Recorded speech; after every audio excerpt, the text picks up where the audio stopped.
Visual Resonance a eu le droit à un vlog de la part des développeurs il y a 4 jours. Bien que je n'ai pas forcément détaillé tout ce qu'il fallait, là on va pouvoir partir dans des choses qui pourraient être largement plus intéressantes, vu que cette fois-ci, on a la vidéo traduite directement en anglais. Du coup, on va réduire un peu la taille, comme ça, on lit un peu ce qu'il y a. Et vous allez voir par vous-même que il y a certaines informations qui sont importantes à savoir concernant certains gameplays. On va prendre toute la base, du coup, de la première minute, de la première seconde à la fin de la vidéo.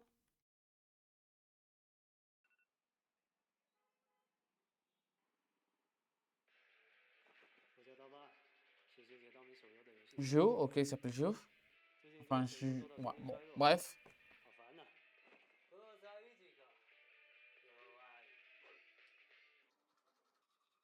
Ok.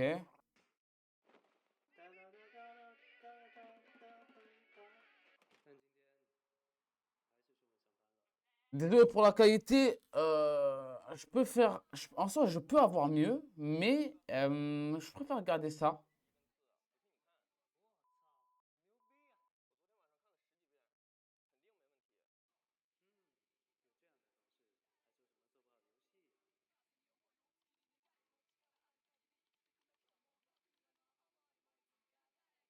Est-ce qu'il va dire des trucs intéressants?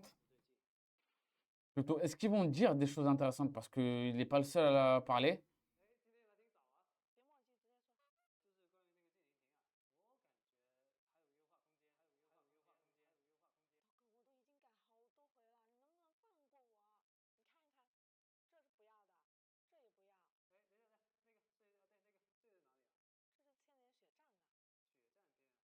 Quoi? Quoi?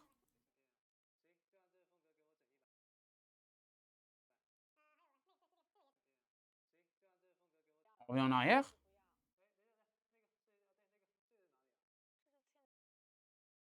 La guerre sanglante des 1000 ans.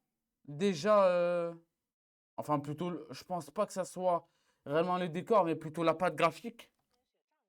C'est pas mal. Ouais, c'est pas mal du tout.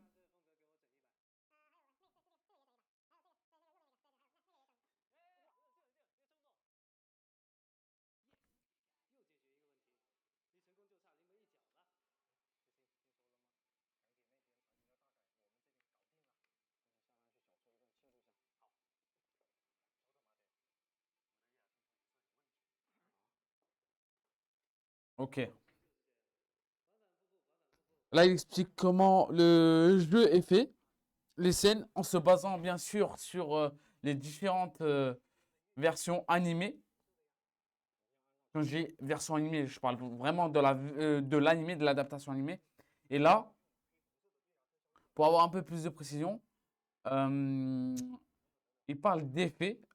On ne sait pas si la forme holo ou la forme basique après le Bankai aura des bonus supplémentaires. Normalement, quand on utilise le Bankai, si on se base sur l'alpha, on a des bonus de stats supplémentaires ou des buffs supplémentaires.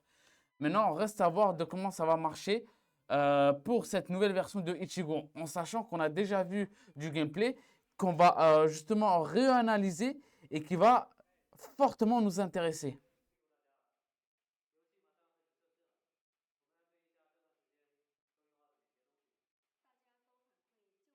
Donc, la qualité de l'interface a changé et du coup, avant, elle n'était pas assez complète par rapport à l'immersion.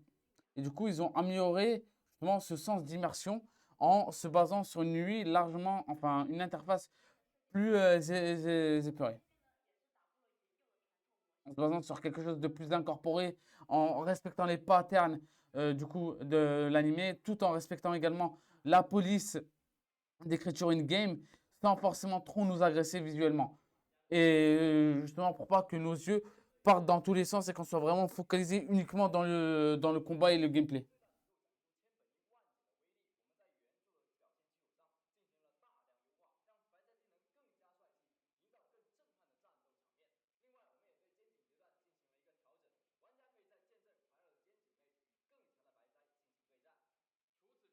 Non, la traduction n'est pas bonne là, mais il disait que plus on avance et plus on combattrait des, des capitaines ou des... Comment on appelle déjà? Des sous-capitaines?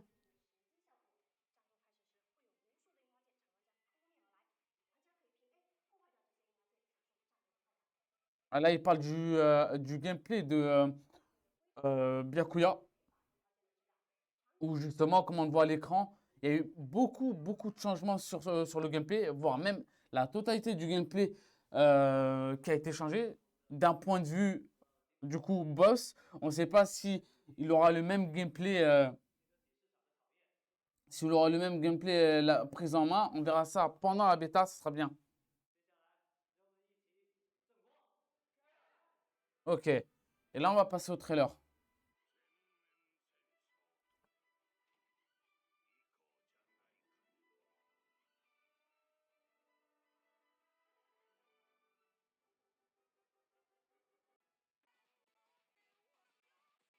Ok, bon. En soi, le trailer, on l'a déjà vu, on n'a pas besoin de voir plus que ça concernant la vidéo. Mais là, par contre, on va revenir un peu en arrière. Ok. Ça, c'est intéressant d'avoir introduit la patte graphique de la guerre sanglante des Mille ans. C'est très, très intéressant.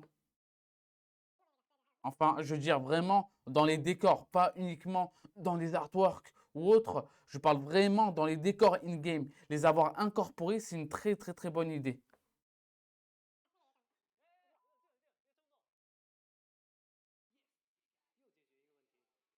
Ok, ok, ok. Je pense que c'est tout pour cette vidéo. Ça va être pas mal. Déjà, ils nous ont bien servi.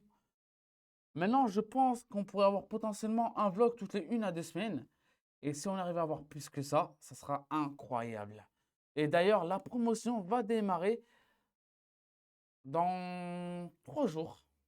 On aura plus d'éléments, plus de contenu, plus de vidéos à faire. Ça va faire plaisir.